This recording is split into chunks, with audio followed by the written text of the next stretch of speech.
Assalamualaikum warahmatullahi wabarakatuh.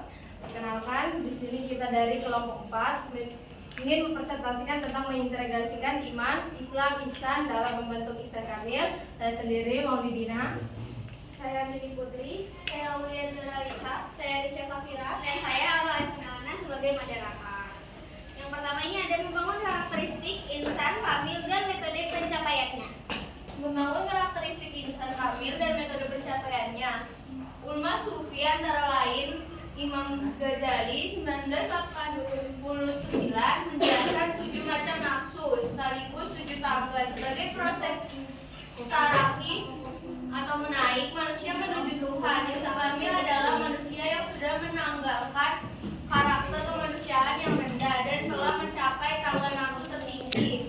7 macam nafsu dan tangga tersebut adalah sebagai berikut. Yang pertama itu ada nafsu amarah dengan ciri-ciri sombong, iri, dengki, dendam, menuruti nafsu, serakah, suka marah, membenci, dan tidak mengetahui kewajibannya. Terus yang kedua itu ada nafsu lawamah dengan ciri-ciri enggan, cuek, suka memuji diri, pamer, dusta, mencari aib orang, suka menyakiti, dan pura-pura tidak mengetahui kewajiban. Yang ketiga itu ada nafsu mulhimah dengan ciri-ciri suka sedekah, sederhana, menerima padanya, belas kasih, lemah lembut, dan lainnya. Yang keempat itu ada nafsu mutmainah dengan ciri-ciri suka beribadah, suka bersedekah, menyukuri nikmat dengan memperbanyak amal. Yang keenam itu ada nafsu radia dengan ciri-ciri pribadi yang mulia, zuhud, ikhlas, wirair, tidak dan menepati janji. Yang ketujuh itu ada nafsu madiyah dengan ciri-ciri bagusnya budi pekerti, bersih dari segala dosa makhluk, rela menghilangkan kegelapan makhluk, dan senang mengajak serta memberikan penerangan kepada roh yang rohnya. Yang ke-8 itu ada nafsu kalimah dengan ciri-ciri dianugerahi yang ilmu yakin, ainul yakin, dan fakulun yakin. Selanjutnya ada metode pencapaian insan kamil. Dalam perspektif tasawuf, jalan untuk membentuk insan kamil haruslah mengikuti jalan yang ditempuh oleh kaum sufi yang lurus, bukan kaum sufi yang menyimpang. Syarat pertama haruslah beriman secara benar dan berniat memproses diri menuju martabat insan kamil. Kewajiban syariat adalah melakukan gerakan disertai bacaan sholat secara serasi, mulai takbiratul ihram hingga salam. Kewajiban hakikatnya ketika menjalankan syariat itu, keadaan hati hanya mengingat Allah. Contohnya itu ada satu, caranya memulai sholat jika Tuhan yang akan disembah itu sudah dapat dihadirkan dalam hati. 2, berniat sholat karena Allah. Yang ketiga, selalu menjalankan sholat dan keadaan hati hanya mengingat Allah. Keempat, sholat yang telah didirikan itu dapat mencegah perbuatan keji dan mungkar. Selanjutnya ada esensi insan kamil. Kemudian ada esensi insan kamil, manusia sempurna. Insan kamil adalah manusia ideal yang dikehendaki oleh Tuhan. Struktur manusia terdiri dari jasad, hati, roh, dan zir ataupun rasa. Lalu ada tingkatan nafsu, meliputi 7 tingkatan nafsu yaitu amarah, lawamah, mutainah, radiyah, mardiyah, dan kamilah. Lalu ada penundukan nafsu, dilakukan dengan memperkokoh keimanan, mencapai tingkat yakin, beribadah dengan benar dan ikhlas, serta memperbaiki akhlak. Lalu ada rukun iman dan pencapaian tingkat yakin. Yang pertama, iman kepada Allah, ma'rifatun wa tasdidun, yaitu ma'rifat billah ataupun mengenal Allah secara yakin. Yang kedua, iman kepada malaikat dengan meneladani malaikat yang selalu taat kepada perintah Allah.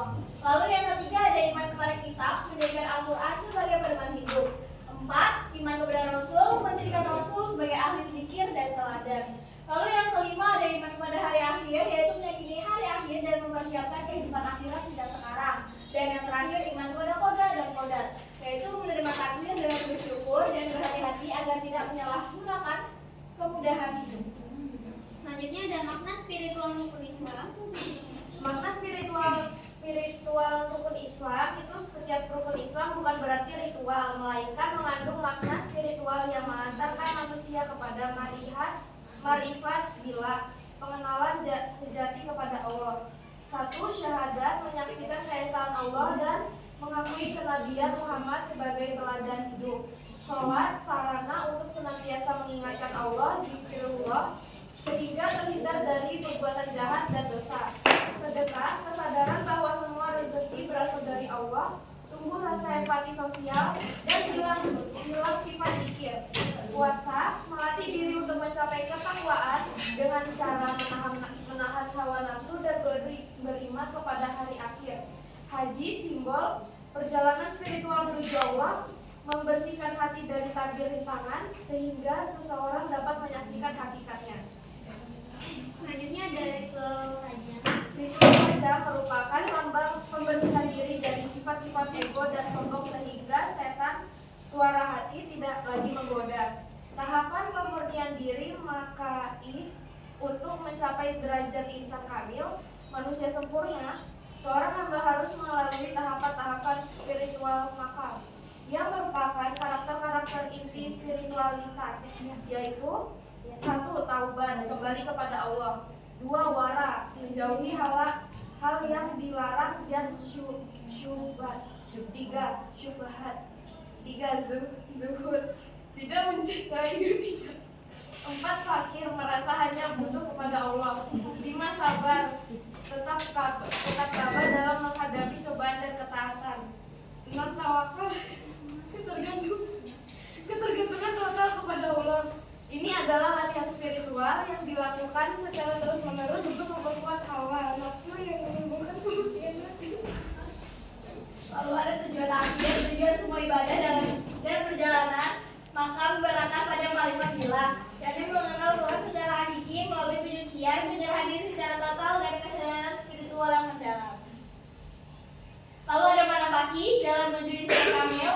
A. Bagaimana menjadi insan kamil atau manusia sempurna, yaitu jalan menuju insan kamil mensyaratkan beberapa fondasi utama. Yang pertama ada pengendalian nafsu. Manusia harus menanggalkan kemanusiaannya yang rendah dan menapaki 7 tangga nafsu, amarah, lawamah, munimah, mutaimah, radiyah, mardiyah, dan nabilah. Titik start awal yang krusial adalah mencapai nafsu mutaimah ataupun tenang. Setelah itu Tuhan akan menaikkan ke tangga yang lebih tinggi hingga nabilah. Yang B ada fondasi imam Islam dan ihsan. Yang pertama, imam harus benar, kokoh dan mencapai tingkat yakin, bukan sekedar percaya. Islam, peribadatan rukun Islam harus dijalankan dengan benar, ikhlas dan sungguh-sungguh. Yang ketiga, ada semua ibadah dan amal sosial harus mencapai tingkat ihsan atau melakukan ibadah seakan melihat Tuhan atau merasa dekat Tuhan. Yang C ada optimalisasi 4 unsur ya, jasad, raga, hati, roh, dan sir atau rasa. Harus difungsikan sesuai kehendak Allah dengan hati nuraini sebagai raja yang selalu berzikir mengingat Tuhan. Yang D ada mengikis karakter buruk, karakter negatif seperti sombong, riya, kepamean, iri dengki, marah, dan dendam harus dihilangkan. Selanjutnya ada 2 makam awal yang harus ditempuh. Yang pertama adalah makam taubat. Hal pertama, esensi merasakan diri sebagai orang yang paling banyak berbuat dosa dan kesalahan, lalu bangkit untuk selalu beristighfar. Yang kedua ada dosa-dosa fundamental. Ada 5 jenis dosa yang sering dilakukan manusia, bahkan yang taat beragama sekalipun. Merasa masih memiliki wujud, padahal hanya Tuhan yang hakikatnya wujud. Merasa mempunyai daya dan kekuatan, merasa hebat, kaya, pintar, padahal semua berasal dari anugerah Tuhan. Lupa kepada Tuhan, lupa berzikir yang dapat menyebabkan salat menjadi sahun atau lalai, melakukan dosa-dosa besar dan kecil secara terus-menerus, kurang dalam melakukan ibadah dan amal sosial. Dan para nabi dan rasul termasuk Nabi Muhammad SAW selalu bertobat minimal 70 hingga 100 kali dalam sehari semalam, menyadari kesalahan. Selanjutnya ada 2 makam awal yang harus ditempuh. Makam wara tahap kedua, esensi dilakukan setelah terbiasa bertaubat. Tahap ini melatih kesadaran penuh terhadap kehalalan dalam segala aspek kehidupan, makanan, minuman, pakaian, tempat tinggal, dan barang-barang yang digunakan. Fokus, menghindari hal yang syubhat, tidak jelas halal haramnya, dan menjauhi yang haram. Orientasi hidup, fokus utama kehidupan pada makam ini adalah akhirat. Segala aktivitas dunia, bekerja, kuliah, beramal, diniatkan semata-mata untuk Allah Nabi, Pak ya. Beramallah untuk urusan duniamu seakan-akan kamu akan hidup selamanya, dan beramallah untuk urusan akhiratmu seakan-akan kamu akan mati besok. Selanjutnya kesimpulan kemuliaan manusia.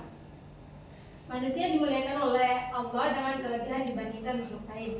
Teladan Rasulullah adalah suri teladan terbaik bagi umat Islam dalam mendekati kesempurnaan. Prioritaskan membantu sesama.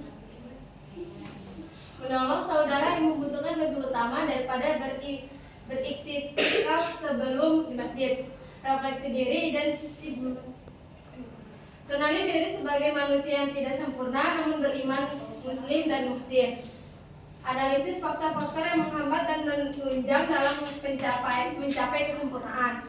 Mewujudkan sikap wara, zuhud, tawakal dan ikhlas dalam kehidupan sehari-hari termasuk dalam kehidupan berbangsa dan bernegara. Sekian dari kelompok 4. Jika ada salah kata dan